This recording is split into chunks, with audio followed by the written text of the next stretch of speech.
Сәлем достар, сіздермен бірге Қазақ Геймс арнасы. Бүгін біз сіздерге кезекті распаковкамыз жасайтын боламыз. Бұл игровой процессор, яғни системный блок. Алматы қаласынан Атырау қаласына бір апта уақыт ішінде келді. Біз бұған дейін коврикқа және клавиатура, мишка сынды монитор, тағы басқа заттарға распаковка жасаған болатынбыз. Енді біздің мынау күткен долгожданный деп айтсақ болады, игровой процессор, яғни системный блогымыз келді. Бұны ашып сіздермен бірге асықпай распаковка жасайтын боламыз. Бұның мен кәсіби арқылы заказ бердім. Салыстырмалы түрде бағасын бір 20-25%-ға арзан алдым деп айтсам болады. Бағасы 263 мың теңгеге алдым. Және маған бастапқы сыртқы корпус ұнамағандықтан мен өзім үстіне доплата 15 мың қосып басқа корпусқа алмастырып алдым. Сонымен общий бағасы бір 280-290 мың теңгеге барды.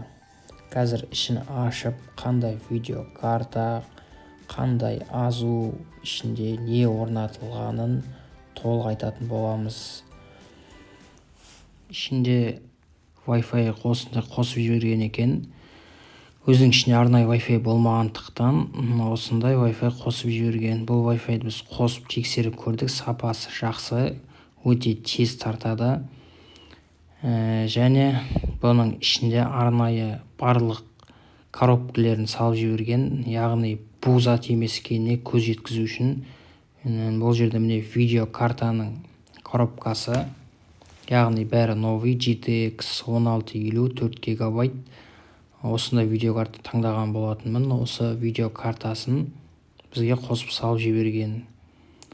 Және сондай-ақ материнский платаның және кулер және басқа да заттардың коробкасын, яғни дәлел ретінде жаңа зат екеніне көз жеткізу үшін барлығын салып жіберген.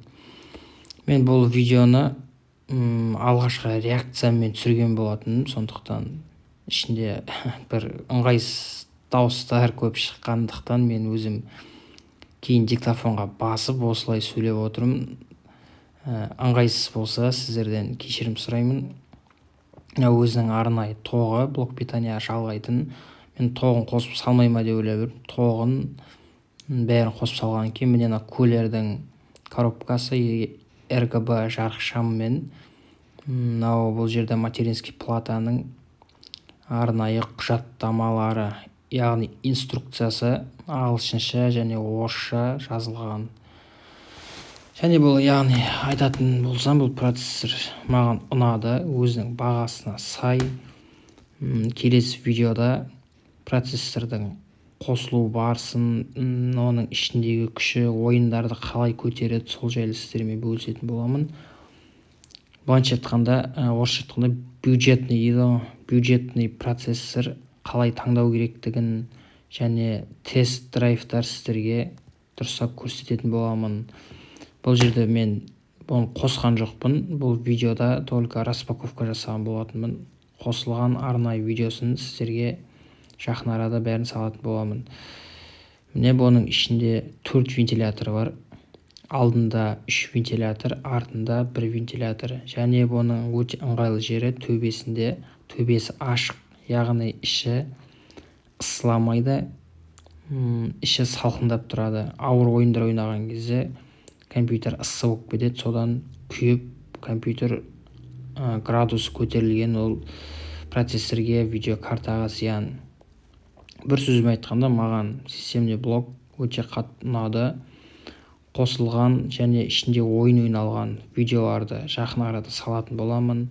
GTA 5, CSGO, PUBG сынды және де соңғы Forza Horizon секілді ойындарды түсіріп, сапасын, қаншалықты ойынды көтеретіндігін сіздерге көрсететін боламын.